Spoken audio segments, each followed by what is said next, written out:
Hello YouTube, going to do a quick review here. No, not on my safe for my bug out bag, or actually I call it a survival pack because it's too heavy to bug out and it stays in my Jeep all the time. We're not going to go over what's inside of it, not all the stuff. It's basic like all the other people have: water purification, extra clothes, water, first aid kit, so on and so on. What we're going to be doing is what I keep right back here in my bag.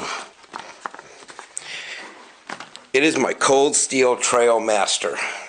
It's a Bowie knife, full size.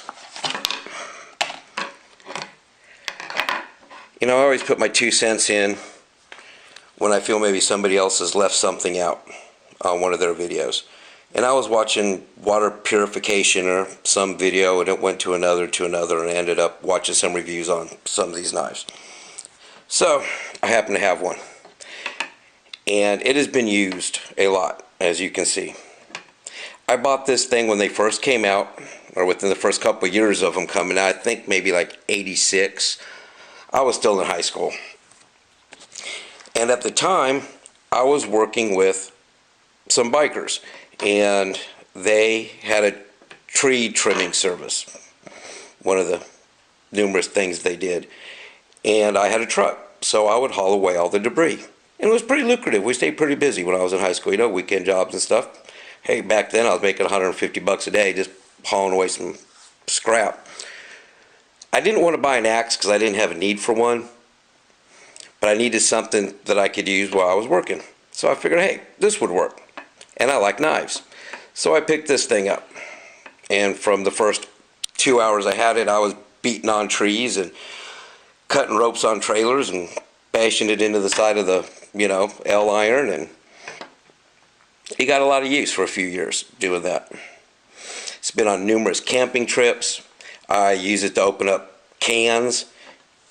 I have broke the tip off on it, just barely. I actually fixed it just by sharpening it. That's why it kind of has that deep grind on there.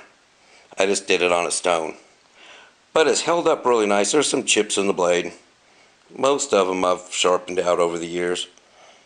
I don't think you can even see Trail Master on it anymore, or Carbon 5, but that's what it is. Handle's held up pretty good. Most all the texturing's still there. It's gone in some spots. But this thing has been abused.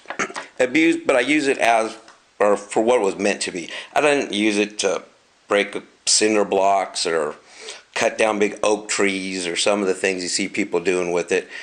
But I used it what I would assume that a big knife is meant to be used for. It's cut a lot of rope. It's hammered in a lot of tent stakes. Oh boy, lots and lots of metal tent stakes. This thing's hammered in and pried out of the wood, or out of the ground, sorry. It's cut up firewood. Like I said, opened up a lot of cans. And it's done pretty well. You gotta remember, this isn't stainless steel. It's a high carbon steel. So it rusts. I do keep it oiled, but it does have a lot of pitting on it. I don't know if the camera's picking that up or not. But the thing's 30 years old and it's been used a lot. It has never been babied. I don't buy things just to stick them in my safe and look at them. If I buy it, I use it. But I just wanted to throw this out there that this has really held up well for what it's been through. The case, not so much. My lab got a hold of it when he was a puppy. Harley's not around anymore, but the knife still is. One thing on the case, it's a leather case, but underneath the leather there's some plastic in here. I don't know if that's just to keep it stiff or a little more protection. But on both sides, you have leather and plastic, and then leather again, and the same on the back. Okay, this is pretty neat. The case is, for what it's been through, I guess it's held up okay. It serves its purpose. It holds the knife. But anyway, this thing is held up great. There's no cracks. There's no major breaks. I've never had any problems with it. When the tip broke, that was my fault. I was using it more as I was using it as a screwdriver actually. I was tightening up some hose clamps on my dually truck I used to have, and I was using this as a Phillips screwdriver. And well, definitely not meant to do that with it. But except for that, it's done really well through everything else.